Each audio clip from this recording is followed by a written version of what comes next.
Greg, tell me, you moved to New York City. How was it in New York City in terms of television compared to Chicago? Were they ahead of Chicago at that time, or this was 1950? Yeah, they were just starting. They were just starting. All the big shows were coming out of New York now.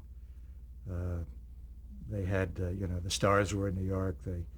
Chicago was still experimenting with television, and it was great fun, and particularly Garroway. Garroway really opened it up for a lot of people, and they had Studs Terkel there for a while. Outside of an isolated show or two that I did for those people, at Garroway. I mean, all the credit belongs to guys like Mills, Ted Mills, I guess, and Charlie Bill Andrews. Hoban. Charlie, of course. Charlie was a key figure in this whole thing. And, and the performers, Ken Norton, guys like that. How did NBC compare to ABC in terms of working for them? Oh, well, ABC was a minor league team at the time in New York. Really was for a long time. And when I went to NBC, it was big time. They were the New York Yankees.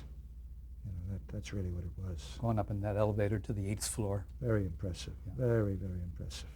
Was Milton Berle on the air at that time? Yeah, Milton was on. They were all on. Tell us about your approach to directing actors and performers. You always are talking about suggesting. I mean, I make suggestions, but I never realized this for many years. But I used to actually physically move actors. I put my arm behind them, and I'd grab them by the shoulder, and I just sort of move them. And I used to do the same thing with ladies, gently, but I'd move them and say, well, we can do this and we can do that. And I don't like being handled, but, I was doing this to actors. And one day I'm working with Gene Kelly on something, and I said, all right, Gene, maybe we can move you over here. And he went, gee, what's that? I said, what's my? He said, I hurt my shoulder. You're squeezing me a little too hard. He says, how long have you been moving people around? I went, I don't move people around. I just suggest. He said, what are you talking about? You grabbed me and you moved me. And we laughed about it. Did you do that with Sid Caesar? Always. Yeah. I've always done that. I talk to people and I put my hands on them. And if you're sitting over here, I'll put my arm on you. It's more of a contact. I understand. How was it working with Sid? Did he take your suggestions? Sid was the greatest performer I ever worked with in those days. He was brilliant. Sid could do anything. All those accents. Anything. He could do anything except Sid Caesar. He couldn't say hello. When he had to do the opening, he'd go, hello, and welcome to the shows. Was he shy? Mm-hmm. Very, very. So he only felt at ease in a character. Yeah. He walked into the control room one day after I'd been on the show for about, 4 or 5 weeks or so. And he was standing behind me doing a rehearsal. We were rehearsing something with Margin Gower Champion. And we're cutting bing, bing, bing, bing, bing, and something. And the shot didn't go well, and I just went bang, and I hit the wall. And I used to hit the wall every once in a while. There were a lot of holes in the wall there. And he looked at me and he went, come back. Good. Dressing room. Come, you sit. I show you. He used to talk like Tarzan, And I go, okay, fine. I go back into his dressing room. He say, see sink in wall? I pull out sink. I was mad one day. Went whoomp with sink and water and thing. And I went, oh yeah? He said, like you, hit wall. And I'm laughing because I think he's doing a routine, but he's for real. And we became friends because both of us have this temper. In common. Yes. Did he ever show that to the rest of the cast? Did he ever get angry at Imogene or any other people? No, he was such a gentle man, a very gentle man. Except once, and I wasn't there at the time, but somebody told me this. He was appearing at the Chez Paris in Chicago. He was taking an elevator upstairs, and he was with Florence. And some guy in the elevator made some crack. It's not very pleasant about Florence. And Sid looked at this guy and ate him. He said, come, I eat you, I kill you, I'll destroy you. Ah! And he was going to kill him and eat him, like a caveman. I went to the museum. I think I'm kidding. I'm serious. No, I understand. If I had some ketchup, the guy would have been gone. He was a powerful man. Oh, You could see that in the roles that he played. I watched that sketch he was a bull. where he was Larry Crane, the Broadway musical producer, and they were going to put on this musical for the first time, and he took Imogene Coco out of the chorus to make her a star. Yeah. And the power and the energy that he had in that sketch. When he was on, I just read, I'm going to New York next week, and I'm looking at the theater section, and they're doing Little Me. And Sid did Little Me originally. It was written by Doc Simon. And they got a guy in there, I can't think of his name. He's kind of cute, I guess, but I mean, he's no Sid, you know. And I saw Little Me on a good night. And Sid played like 8 characters. And when you saw that show on a good night, you saw a performance that would just absolutely blow you away. But unfortunately, there were only about 2 good nights a week. And that show caused a lot of hard feelings between Doc and Sid, and eventually the show closed. But it was a tremendous experience. Great performer. Ugh. Tell us about Imogene Coco. Imogene Coca. Well, I don't have to say anything. Just look at my face. You know, that's what she was. You just walked around and you just smiled. She was such a sweet, nice, lovely, lovely, lovely woman. Well, she too was shy, wasn't she? Very. I read where she used to throw up before she went on stage, but I was never privy to that. I was in the booth and we were doing live television. Somebody said, years later, somebody said, Imogene was very upset. She used to throw up. You know that, don't you? And I said, I never saw that happen. I'm in the control room. What about the other players? Howard Morris, Carl Reiner? Cute guy. Howard was really a very, very cute guy. And let's face it, you know, Carl was a great straight man for Sid. He gave him space. And that's very important. He gave him space. I remember, I use that word now, and I learned it, okay, from Jonathan Winters. And he was working with Dean on a spot on a show one day. And when it was all over, and Dean was a straight man. And Jonathan was brilliant, as always. And I said, gee, Jonathan, you were just absolutely brilliant, you know, just fantastic. And he looked at me and he said, he gives me space. And the key to a great straight man is giving the performer that he's working with, the comic, space. And that's what he did. That's what Dan Rowan did for Dick Martin. That's what George Burns did for Gracie. Gracie got all the laughs. George gave her space. All of them. I mean, pick any team that Abbott and Costello. You know, name them all. Dean and Jerry. When they broke up, everybody said, Dean, not going to work. Jerry's the star. Dean not only gave Jerry space, but Dean had great talent, great timing, and was cute, and was lovable. And you must have used that in your directing from that point on, didn't you? Yeah, I learned that. I watched. I loved Sid, but you had to keep your eye on Carl, too. You had to know when to hold off. Was there a lot of ad-libbing on the show?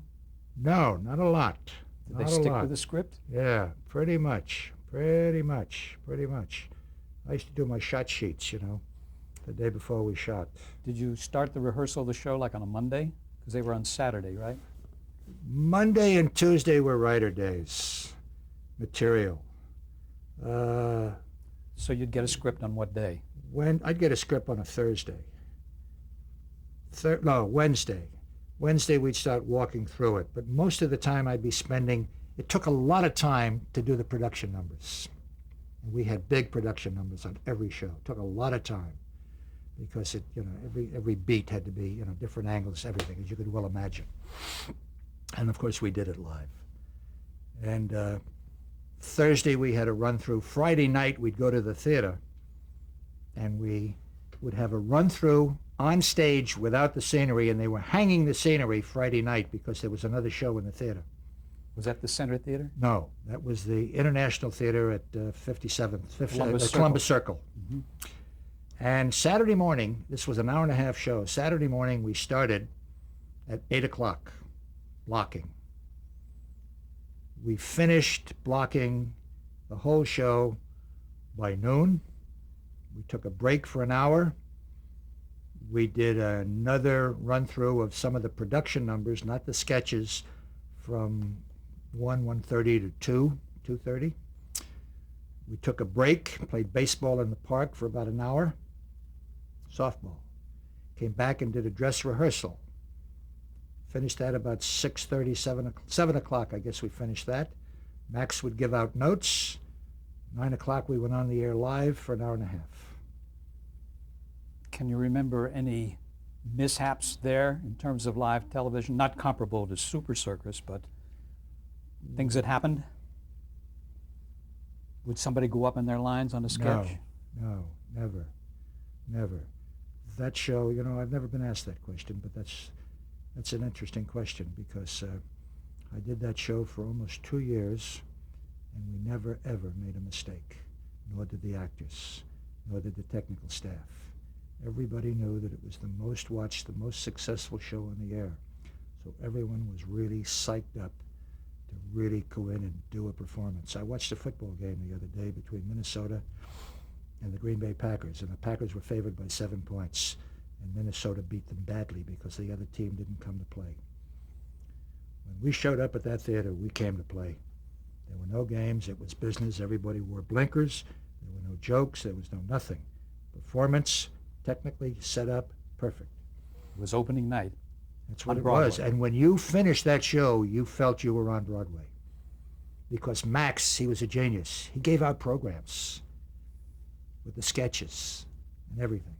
And it said, Max Liebman Presents. I never forgot that. I waited 30 some odd years before I could do that. I put a show on, finally in Vegas with Gene Kelly, and it said, Greg Garrison Presents 50 Girls with Gene Kelly. 50 girls, count them, 50. And my script girl at the time, a girl by the name of Janet Ty, been with me for 30 some odd years, looked at me and she said, why did you do that? And I said, because there was this little man that I worked for a long time ago by the name of Max Liebman. And that's what he said. And I looked at that and I said, Max, this is for you. Terrific.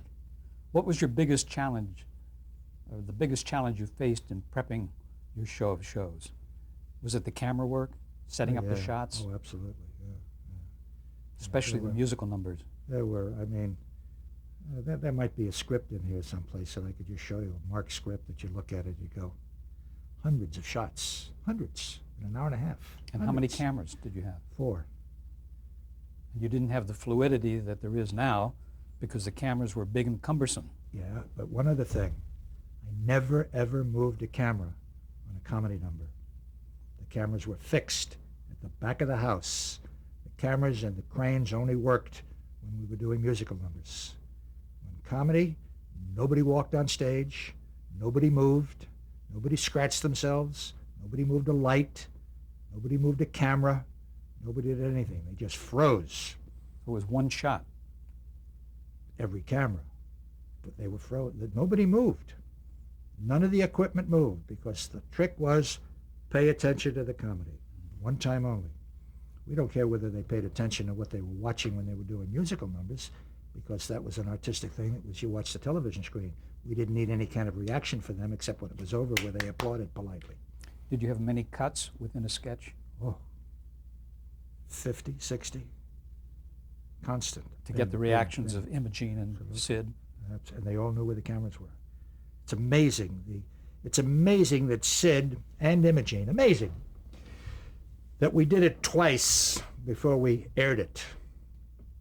Blocking, and I tell them where I was going to go and what I was doing. And it was just locked into their brain. And on this particular line, it was going to be that camera. They were looking in and they knew there was a close-up. On this line, it was a 2-shot. And they knew it. And they performed accordingly. It wasn't like all of a sudden they turn and go, oh, they were there waiting. My goodness, they were good. You must have had a terrific technical director, too. His name was Heino Rip. He had 4 fingers. He lost one while fixing a front door or something. He was good. And you had to punch all those buttons. I had a lot of great technical directors, a lot of them. A guy by the name of Carl Messerschmidt, Bobby Galvin, Bobby Long, Heino Rip, Charlie Coleman, the first guy that ever taught me anything. Those guys used to save my tail all the time. Do you remember what kind of a budget you had for that show, for your show of shows? Probably $25,000. Can you imagine that compared to what shows cost today?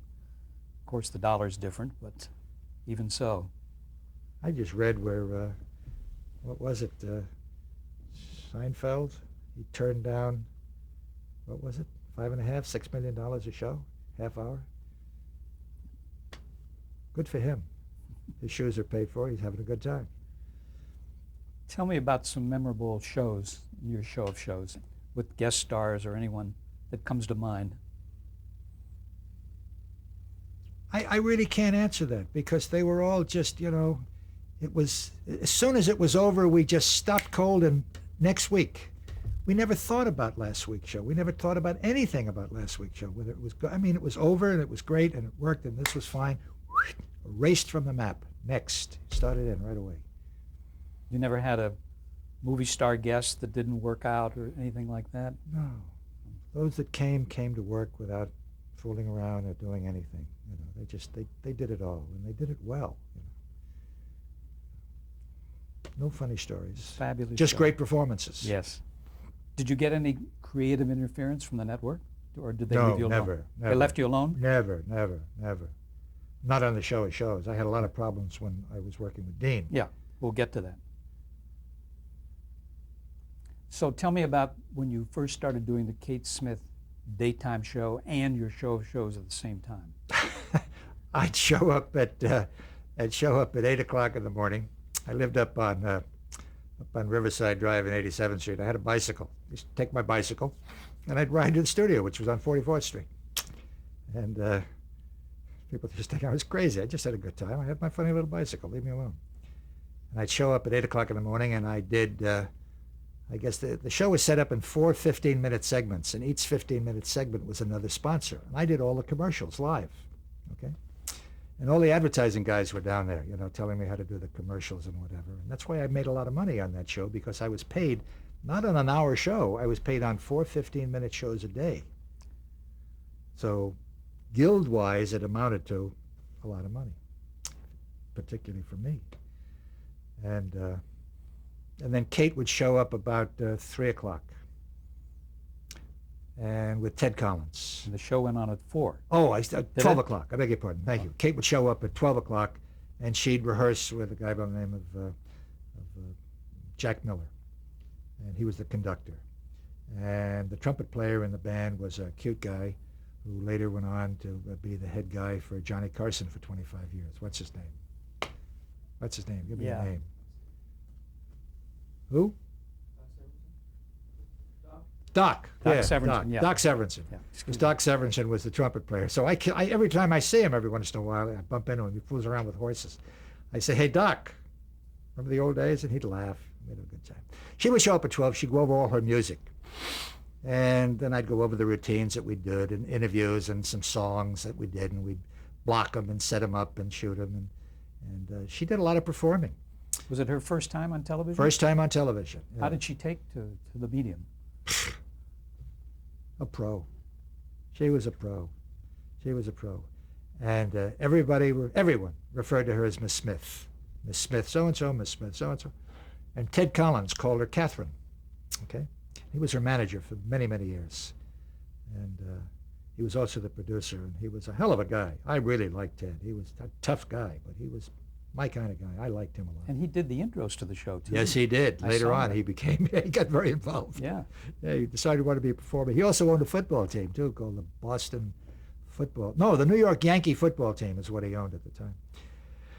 Anyway, I'm on the show about 6 months, and she calls me one day into her dressing room, and she says, "Sit down, I'd like to talk to you." I said, "Yes, ma'am." She said, "I really like the way the show is going." I said, "That's good." And she said, "I like you." I said, "I like you." And she says, "I'd like you to do me a favor." I said, "What's that?" And she said, I'd like you to refer to me as Kate from now on. I said, that's fine. I said, and I'd like you to continue to refer to me as Mr. Garrison. And she started to laugh, and she got up, and she had that big, and she grabbed a hold of me. She gave me a hug. I thought she cracked 3 ribs, you know. And we laughed, and I fell in love. And I was in love with her. I was in love with Kate Smith. I look you right in the eye, and I say, I was in love with Kate Smith for 25, 30 years. I just adored her. Well, she represents America. That's why. She was the most decent woman I'd ever known. She was the most. Let me tell you a little story about Kate and Ted. A lot of people don't. Nobody knows about. I know about. There was a thing down in lower New York City called the Henry Street Settlement House. There was a guy by the name of Ham Fisher, cartoonist, who drew the Joe Palooka cartoons. And between Ham Fisher, who was a very rich man, Ted Collins, and Kate Smith, they donated millions of dollars to keeping this organization going. And they never wanted one line or one word of publicity about any of this. That's the kind of people they were. Later on, she came on. She did a lot of shows with Dean, you know. She was a great woman. You moved her, I use the word gracefully. I reserve that word. Oh, yeah. But you did move her Absolutely. so well. I looked at the show, absolutely. and she was a graceful woman. gliding across that stage. She could dance. She could do anything. Yeah. Absolutely. She would do anything as long as it was tasteful. She had a bad experience with a comic by the name of Burt Law on Broadway. And he was kind of a raunchy comic. He was a funny man. Later did a couple of movies, became famous as the Lion or something in Wizard of Oz. But as a vaudeville performer, he was pretty raunchy. And he did a couple of raunchy things to her, and she never, ever forgot it. And his name once came up into a conversation about being a guest on the show once, and she looked and she said, talked to Ted, and she looked at Ted and she said, I'd rather not. Didn't say, I don't want to work with him. He was not nice to me. It just was, I'd rather not, Ted. Next case. Because she remembered. Oh, yeah. I remember. And she had a crush on Dean. It was so funny. She would move Dean around when they would dance together on the air. And Dean would look at me and go, Jesus, what am I doing? And I'm going, I owe this one. Just behave yourself, you know. But he liked it. He really enjoyed it. But she would literally move him around while they were dancing. She was doing the leading. And everyone, he'd look and he'd smile and she'd go. I saw one. She had a big crush on him. She really did. That's cute. I saw one number where she was playing the piano. Yeah. And you really got away with it. It looked like she really knew what she was doing. There were she did. statues. She was pretty good, but she didn't play the piano. Big production. Yeah, She was singing. She was a great performer. She was a great woman. Later on, we did an evening performance. In addition, there was a year that was really, really crazy. I wanted to ask you, like, how long after joining the Kate Smith daytime television show did you quit your show of shows? Well, that's what happened. I was doing Kate Smith 5 days a week, show of shows on the weekend.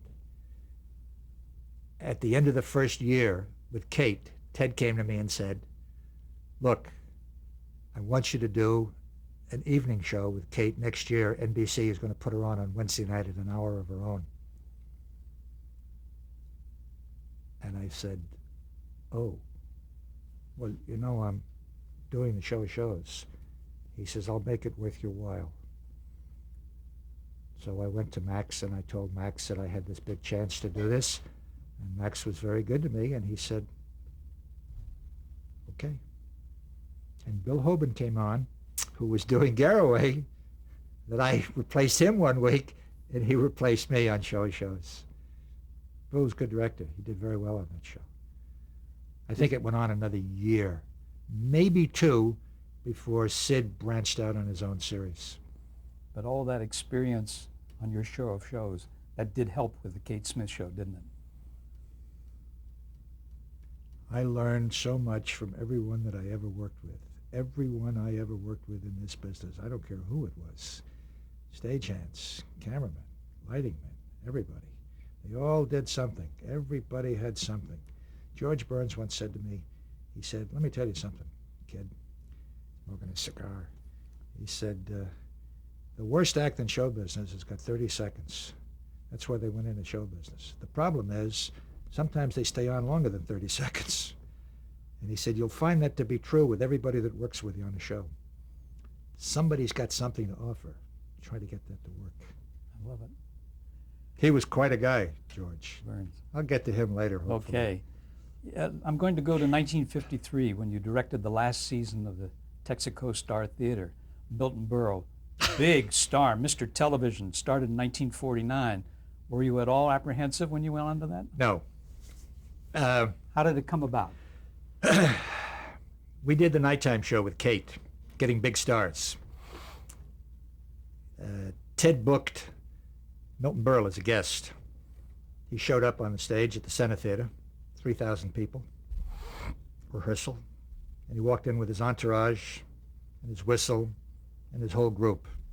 And Milton was the king of television, everything.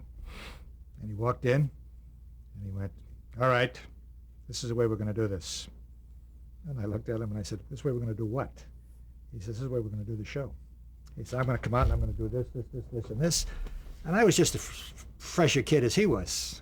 And I was also a lot bigger than he was. I'm 205 now, but I probably weighed 220 then. And I was taller. Got older, I shrunk a little bit.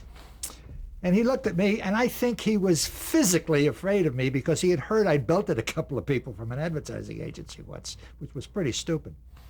And he went ahead and he did the show. And it worked out pretty well. And we didn't have any of his problems or carrying on or anything like that. 4 weeks later, it was a reciprocal deal. Kate went on and did his show, okay, as a guest. There was only one catch. Ted Collins, who was a tough guy, a cute guy, but a tough guy, said to Milton, I'm bringing my director. And Milton says, what are you talking about? I write, I produce, I direct, I'm the star, I do everything. You wouldn't let me bring my goddamn director when I did your show. Why don't you have to bring your director to do my show? He says, Kate won't work with anybody else. So I walked in. I set up the number. And I went zip, bing, bing. And it wasn't a big deal because I'd been working with her. You've got to remember, we've been with her 5 days a week for 2 years. I knew exactly what she was going to do. I could memorize every move by heart. I did the show, and that was it. And it was over. And he walked over to me and he said, you're a wise guy. I said, no, I'm not. I just made it easy. That was the end of the story. A couple of weeks go by, he calls me up one day and he says, I'll meet you at Lindy's for lunch, kid. I said, okay. So I go and I meet him for lunch. He says, how'd you like to do my show next year? I said, well, I'm working with, with Kate. He says, yeah, it's not going to last long. She'll be finished in the next year. Let's pick it up there.